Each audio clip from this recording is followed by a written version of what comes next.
Hi friends, మా వీడియోలు మీకు నచ్చితే మా ఛానల్ని సబ్స్క్రైబ్ చేసి బెల్ ఐకాన్ నొక్కండి. Thank you. హాయ్ ఫ్రెండ్స్, ఈరోజు మనం అల్లరి బిట్టు అనే చిన్న పిల్లల కథను చూద్దాం. సింధూరం అనే ఒక చిన్న ఊరిలో కిట్టు బిట్టు అనే ఒక ఇద్దరు అన్న తమ్ముళ్ళు ఉండేవారు. కిట్టు వయసులో పెద్దవాడు. అతను చాలా నిదానంగా ఓపికతో ఏ పనైనా శ్రద్ధగా చేసేవాడు. అతనికి పుస్తకాలు చదవటం అంటే ఎంతో ఇష్టం. కానీ బిట్టు చిన్నవాడు, అన్నకు పూర్తిగా వ్యతిరేకివాడు. వాడు చాలా అల్లరివాడు.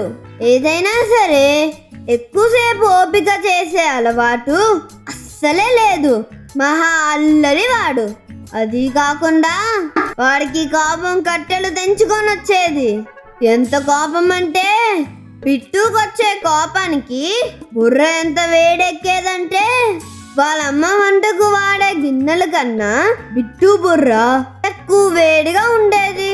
ప్రతిరోజు ఉదయం కిట్టు నిద్రలేచి కిటికీ ముందు కూర్చొని తన పాఠ్య పుస్తకాలు చదువుకుంటూ ఉండేవాడు. బిట్టు మాత్రం ఇంటి బయట సీతాకోక చిలకల్ని ఎమట పడటం, మామిడికాయలు దొంగతనం చేయటం, లేదా పక్కింటి వాళ్ళ పిల్లిని ఇబ్బంది పెడుతూ ఆడుతూ గడిపేవాడు. ఒకరోజు టీచర్ గోపాలం బిట్టుని లేపి ఈ పుస్తకంలో ఉన్నది చదివి అందరికీ వినిపించు అన్నారు.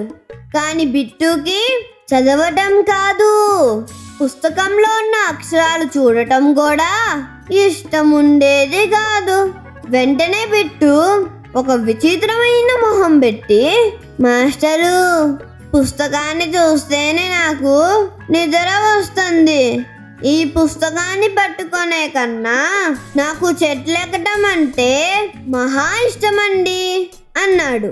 ఆ మాటకి క్లాస్లో ఉన్న పిల్లలందరూ పళ్ళుమని నవ్వారు. ఇంకా మాస్టర్ గారి కోపం వచ్చి, ఇంకా చాలు బిట్టు, పో క్లాస్లో నుండి బయటికి వెళ్ళి నించో అన్నారు. ఇంకా బిట్టుకి మళ్ళీ కోపం కట్టెలు తెంచుకుంది. ఏమీ చేయలేని పరిస్థితిలో నన్నే బయటికి వెళ్ళమంటారా అని కోపంతో ఊగిపోతూ క్లాస్ రూమ్ బయట రాళ్ళు రప్పలను తన్నుకుంటూ తిట్టుకుంటూ చదువు అంటే నాకు నచ్చదు అనుకుంటూ ఉన్నాడు. స్కూల్ అయిపోయిన తర్వాత కోపంతో దారిలో రాళ్ళను తన్నుకుంటూ ఇంటికి చేరాడు. వాడి పరిస్థితి గమనించిన కిట్టు, ఏరా, మళ్ళీ టీచర్ చదవలేదని క్లాస్ నుంచి బయటికి గెంటేశారా అన్నాడు. అవునన్నా, ఆ టీచర్ ఎప్పుడు నేను చెప్పేది అర్థం చేసుకోరు. వాడు చెప్పేదే నేను వినాలంటాడు. అందుకే నాకు ఈ చదువులంటే ఇష్టం లేదు. చదువు రాకుండా బతుకుతున్నారు లేరా, నేను అలా బతికేస్తాను. నాకు చదువొద్దు. ఈ పుస్తకాలు నా వల్ల కాదు బాబోయ్, నేను పోతున్నాను అని చెప్పి కోపంతో కారాలు మిరియాలు నూరుతూ ఇంటి పక్కనున్న అడవిలోకి పోయాడు. అలా అడవిలో తిరుగుతున్న బిట్టుకి అక్కడ ఒక రకమైన వెలుగు కనిపించింది. ఇక్కడ వెలిగేంటబ్బా అని అక్కడికి వెళ్ళి చూస్తే ఒక చెట్టు కింద ఒక స్వామీజీ తపస్సు చేసుకుంటున్నారు. వెంటనే స్వామీజీ కాళ్ళ మీద పడి బిట్టు నమస్కరించాడు. ఆ స్వామీజీ కళ్ళు తెరిచి, నాయనా, ఇలాగ వచ్చావు, నీకు అడివంటే భయం లేదా అని అడిగారు. బిట్టు ఇలా సమాధానం చెప్పాడు. స్వామి, అడివంటే ఎందుకు భయం? భయపడాల్సింది ఏదైనా ఉంటే అది స్కూల్లో ఉన్న టీచర్లు, పుస్తకాలకి భయపడాలి. కానీ ఎంతో మంచివైన చెట్లు జంతువులు ఉండే అడవి ఎందుకు భయం వేస్తుంది స్వామి? హాయిగా ఉంటాయి కదా అన్నాడు. అదేంటి, నువ్వు స్కూల్కి వెళ్ళట్లేదా అని స్వామీజీ అడిగారు. నాకు పుస్తకాలన్నా చదువన్నా కూడా నా వల్ల కాదు. అయినా మీ దగ్గర శక్తులు ఉంటాయంట, నిజమేనా అని అడిగాడు. అవును, మాలాంటి సాధువుల దగ్గర కొన్ని శక్తులు ఉంటాయి. వాటితో నీకేమైనా పని ఉందా అని అడిగారు స్వామీజీ. స్వామి, మీ దగ్గర ఉన్న శక్తులతో నేను చదవకుండా పుస్తకాల్లో ఉండేదంతా నాకు తెలిసిపోయే మార్గం ఏమైనా ఉంటే చెప్పండి. హాయిగా ఆడుకుంటూ తిరుగుతూ నా జీవితంని గడిపేస్తాను అన్నాడు. ఆ స్వామీజీకి పరిస్థితి ఏంటో అర్థమైంది. ఆయన ఒక నవ్వు నవ్వుకొని వెంటనే, ఇదిగో నాయనా, నువ్వు అడిగిన అలాంటి వస్తువు నా దగ్గర ఒకటి ఉంది అని చెప్పి తన దగ్గర ఉన్న బంగారపు పెన్నుని తీసి బిట్టుకి చూపిస్తూ ఇలా చెప్పారు, ఇది మంత్రశక్తుల గల పెన్ను. ఈ పెన్ను పట్టుకున్నప్పుడు ఎవరైనా ఏదైనా ప్రశ్న వేస్తే టపాటపామని నీతో సంబంధం లేకుండా పెన్నే రాసేస్తుంది.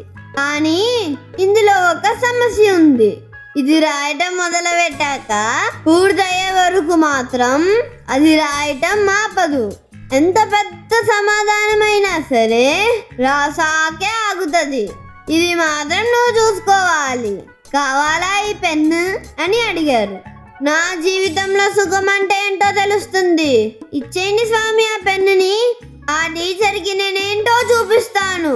పెన్నుని తీసుకొని ఇంటికి వెళ్ళి, ఒరే అన్నయ్య, ఇదిగో చూడు, నేను మంత్రశక్తి గల పెన్నుని సంపాదించాను.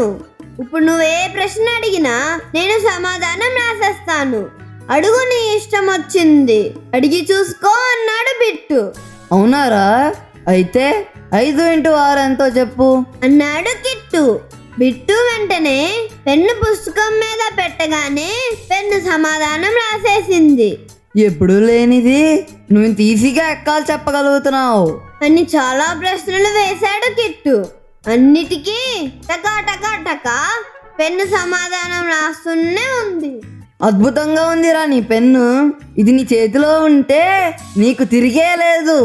బిట్టు, నీ టీచర్లందరినీ ఒక ఆట ఆడేసుకోరా అన్నాడు కిట్టు. మళ్ళీ కిట్టు ఇలా చెప్పాడు, ఇంకొక ప్రశ్న ఒకటి అడుగుతాను, చివరిసారి ప్రయత్నం చేసి చూద్దాం ఏమవుతుందో అన్నాడు కిట్టు. అడుగన్నయ్య, ఇన్ని ప్రశ్నలు రాసిన దానికి అదొక లెక్క అన్నాడు బిట్టు. మన భారతదేశం గురించి చెప్పు అన్నాడు కిట్టు. అన్న వెంటనే పెన్ను రాయటం మొదలుపెట్టింది.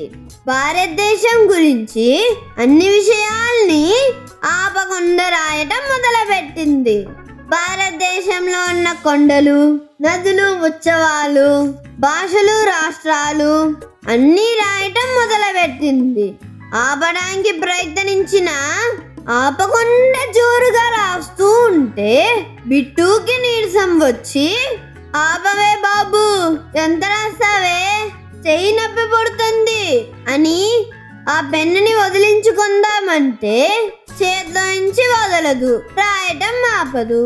ఇంకేం చెయ్యాలో తెలియక నీరసం వచ్చిన పరిస్థితిలో బిట్టు ఏడవసాగాడు. పుస్తకాలు అయిపోతే పెన్ను ఆపకుండా టేబుల్ల మీద, గోడల మీద, కర్టెన్ల మీద భారతదేశం గురించి తనకి తెలిసిన విషయాలన్నీ రాసున్నే పోయింది. ఒరే అన్నా, దీని ఆపరా, చచ్చేటట్లున్నాను, దీనికన్నా చదువుకుంటాం సులువు కదరా అని బిట్టు అరవసాగాడు. ఎలా అయినా తమ్ముడికి సహాయం చేద్దామని కిట్టు వచ్చి తన 2 చేతులతోనూ ఆ పెన్ను పట్టుకొని ఆపటానికి ప్రయత్నించినా ఉపయోగం లేకుండా పోయింది. ఇంకా చేసేది లేక బిట్టు వెంటనే ఆ పెన్ను పట్టుకొని మళ్ళీ స్వామీజీ దగ్గరకు పరిగెత్తి, స్వామి, ఈ పెన్నుని ఆపమని చెప్పండి, ఇది రాయటం ఆపట్లేదు, ఓపిక అయిపోయింది, నీరసం వచ్చేస్తుంది, నా వల్ల కాదు స్వామి అన్నాడు. అందుకు స్వామి, ఆ పెన్ను ఆపాలంటే దానికి ఒక మాట ఇవ్వాలి. నేను శ్రద్ధగా చదువుకుంటాను, చదువు నిర్లక్ష్యం చేయనని నువ్వు దానికి ఒట్టేసి చెప్తే అది వెంటనే రాయటం ఆపేస్తుంది అన్నారు స్వామీజీ. చదవటం తప్పితే వేరే ఇంకే మార్గము లేదా స్వామి అన్నాడు బిట్టు. అలాగైతే అది రాయటం పూర్తయ్యే వరకు కూర్చో, అదే ఆపేస్తుంది అన్నారు స్వామి. ఇంకా గతి లేక, చేసేది లేక, స్వామి, నేను ఇంకెప్పుడు జీవితంలో చదువుని నిర్లక్ష్యం చేయను, చదువు పూర్తయ్యాకే ఆటలాడుకుంటాను గాని చదువు వదిలేసి దేశ దిమ్మరిగా తిరగను అని నీకు మాటిస్తున్నాను, దీన్ని ఆపండి స్వామి అని వేడుకున్నాడు బిట్టు. వెంటనే స్వామి చేయి పైకి ఎత్తగానే పెన్ను అదృశ్యం అయింది.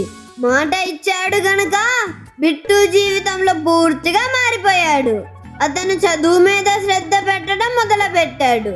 ఇంటికి వచ్చిన వెంటనే తన హోంవర్క్, చదవాల్సింది రాయాల్సిందంతా తొందరగా అవజేసుకొని అయిపోయిన తర్వాత ఆటలు ఆడుకుంటాం మాత్రం మానలేదు.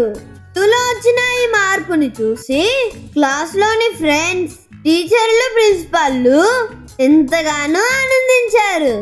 అతన్ని గొప్పగా పొగిడేవారు. చదవాలంటే బిట్టులా ఉండాలి, ఏదైనా సరే బిట్టు చేసినట్టే చేయటమే గొప్ప అని అతని ఆదర్శంగా అందరికీ చూపించేవాడు.